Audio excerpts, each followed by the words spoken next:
for doors again, I think doors is a standout because it creates this really intense, spooky atmosphere. Every room is a surprise, and it keeps you on edge with its puzzles and lurking dangers. It's like a thrilling mystery that unfolds as you go, and that's a big part of its charm. Now it's your turn to jump in with pressure. Okay, so when you think about pressure, that it is basically like doors, but except it has more challenges, such as like 2 more encounters instead of the 1 like doors, where the grand encounters of pressure is the firewall, the abomination, and the searchlight. There is also, like how indoors there are like these monsters that just pass by. Well, there's one which has like 4 variants. I'm just gonna tell all because it's gonna waste time. And there's this one monster which is not any of the variants or the normal guy, but it's called Pandemonium.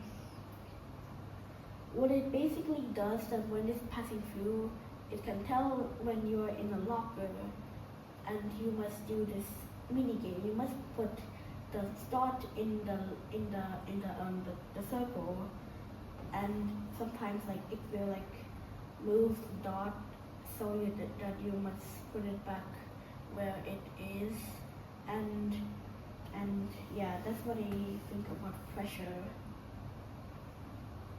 That's a really strong case for pressure. It definitely sounds like it adds a lot of layers of challenge and variety with those extra encounters and the unique mechanics like having to deal with the Paramonian and its little minigame. It's cool how that adds an extra layer of skill and keeps things unpredictable. So I can definitely see why someone might prefer pressure for that extra complexity and those added challenges. It's been fun hearing both sides. Well, what do you think the downfall of pressure is? That's a good question. I'd say maybe one potential downside of pressure could be that with all those extra challenging encounters and mini games, it might feel a bit overwhelming for some players, especially those who are newer to this kind of game. It might require a bit more practice to get the hang of all the different mechanics compared to something a bit more straightforward like doors. But of course, that can also be a plus for players who enjoy the extra challenge. It really just depends on what kind of gameplay you like. Well, I think for the downside of doors, I think like it is kinda hard, which it's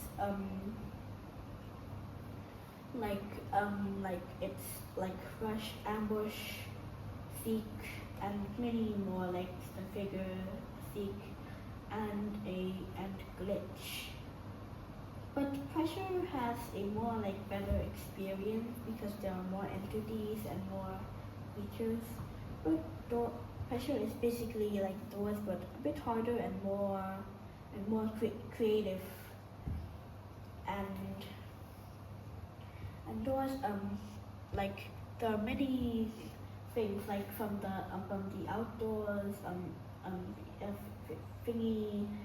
There was like this groundkeeper thing that when you touch grass, it will come out and go to you and will make you die. But if you don't step on the grass, it will the groundkeeper just will leave you alone.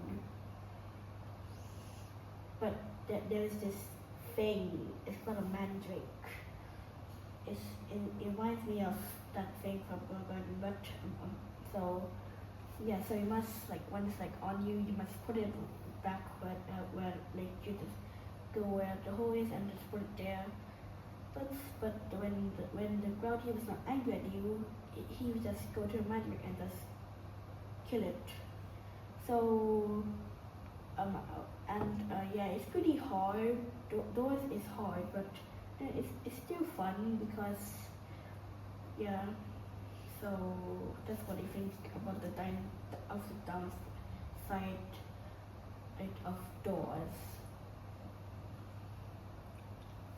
That's a really thoughtful breakdown. It sounds like doors definitely has its own tough spots, like dealing with all those entities such as rush, ambush, and the others you mentioned. It can definitely be challenging in its own way, especially with those tricky mechanics. And I love the detail about the groundskeeper and the mandrake. Those little elements do add a lot of fun and complexity. So yeah, both games have their own flavor of difficulty and fun. It really just depends on what kind of challenge you enjoy.